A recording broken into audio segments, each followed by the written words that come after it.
Antropología, cultura e identidad. Como habíamos dicho en las clases anteriores, la antropología es el estudio de la humanidad en su diversidad cultural y biológica, tanto del pasado como del presente. Desde sus inicios en el siglo XIX hasta la actualidad en la que la antropología se ve diversificada en varias ramas y vemos también que de esa manera la antropología tiene una importancia básica en el estudio de la humanidad para comprender la cultura, la sociedad y la biología humanas. Comprender también la comprensión, la interculturalidad y la resolución de problemas globales. ¿Qué áreas de trabajo tenemos dentro de la antropología? Por un lado, tenemos la antropología cultural, que es el estudio de las normas, costumbres, creencias y comportamientos culturales de las sociedades humanas. También tenemos la antropología físico-biológica, que es la investigación sobre la biología humana, la evolución, las adaptaciones y las variaciones biológicas. La antropología arqueológica, que estudia las sociedades pasadas a través del análisis de restos materiales y contextos arqueológicos. Y también tenemos la antropología lingüística, que investiga las lenguas humanas, su evolución, su estructura y su relación con la cultura. ¿Qué es cultura? Entonces, siendo un concepto tan importante para la antropología, debemos comprender qué significa en el contexto de la ciencia antropológica. Es entonces, como la definió Edward Burnett Taylor, un antropólogo inglés del siglo XIX, es un conjunto de conocimientos, creencias, arte, moral, leyes, costumbres y otras capacidades y hábitos adquiridos por el ser humano como miembro de la sociedad. ¿Cuáles son las características de la cultura? Bueno, la cultura en primer lugar es aprendida, o sea, que se transmite de generación en generación. No es algo que ya lo traemos genéticamente, sino que traemos la capacidad para aprender.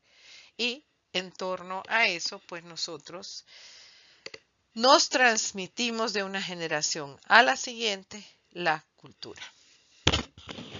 También es compartida, o sea que se da dentro de una sociedad.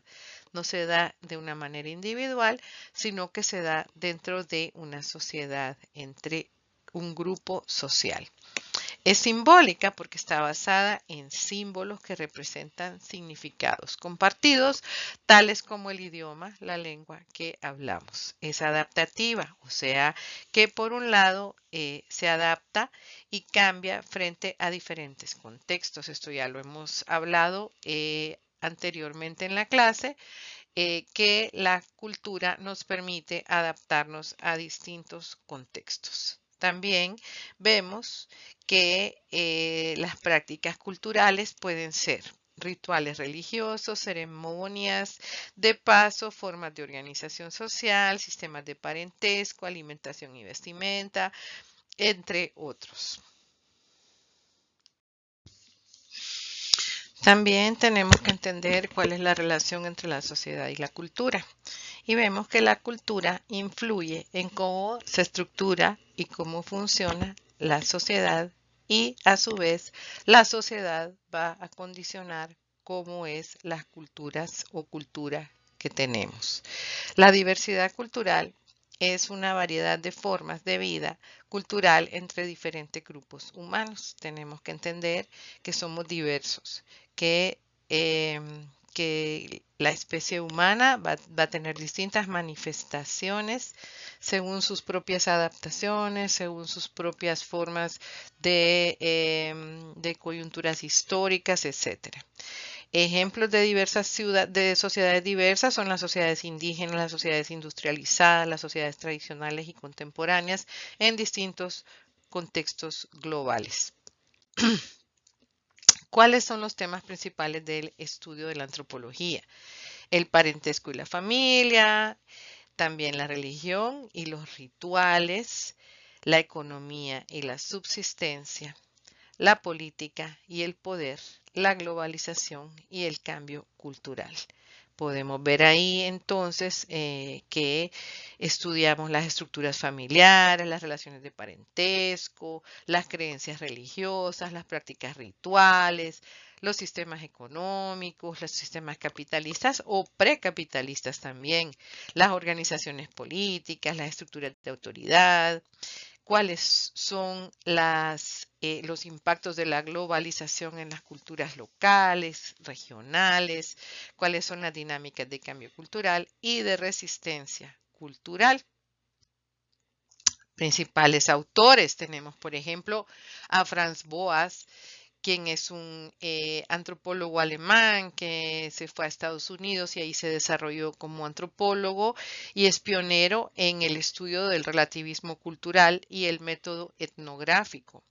Tenemos también a Margaret Mead, quien es una de las pioneras en estudios de género y estudió a las mujeres ya como dentro de sociedades, ¿verdad? Como cuál era el rol y el comportamiento de las mujeres en particular en esas sociedades. También tenemos a Claude Lévi-Strauss, quien es un antropólogo francés que desarrolló el estructuralismo y el análisis de la mitología y el pensamiento simbólico. También tenemos a Bronislaw Malinowski, quien es considerado el padre de la etnografía, del trabajo de campo y del funcionalismo en la antropología. Tenemos también cuáles son entonces otros autores importantes como Clifford Geertz, que en su libro La interpretación de las culturas cita a Max Weber y habla de que la cultura es como una telaraña de significados. También tenemos que entender que no todos los repertorios de significados van a ser culturales, sino que aquellos que son compartidos, que además se van a extender en el tiempo, que son relativamente duraderos. Bueno,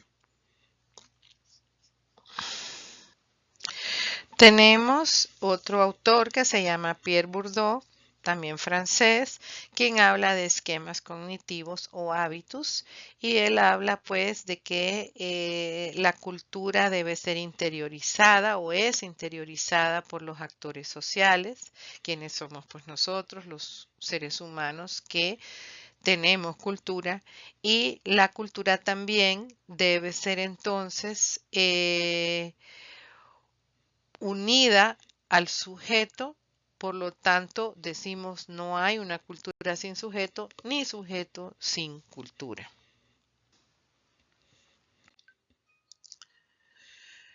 Entonces, la cultura, en resumen, la cultura es la organización social del sentido y esto se interioriza por parte de los sujetos humanos en forma de esquemas o representaciones que son compartidas. Claro, al compartir un significado, un símbolo, entonces podemos comunicarnos.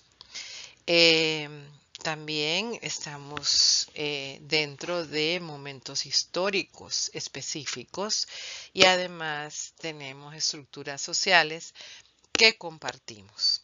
También entonces vamos a hacer todas estas relaciones dentro de contextos particulares, de contextos históricos, de contextos espaciales y temporales. Entonces, la cultura pues también va a ser operadora de diferenciación porque cada sociedad va a crear esquemas propios, va a crear normas, va a crear costumbres, va a crear formas de vestir, formas de alimentarse que nos van a identificar.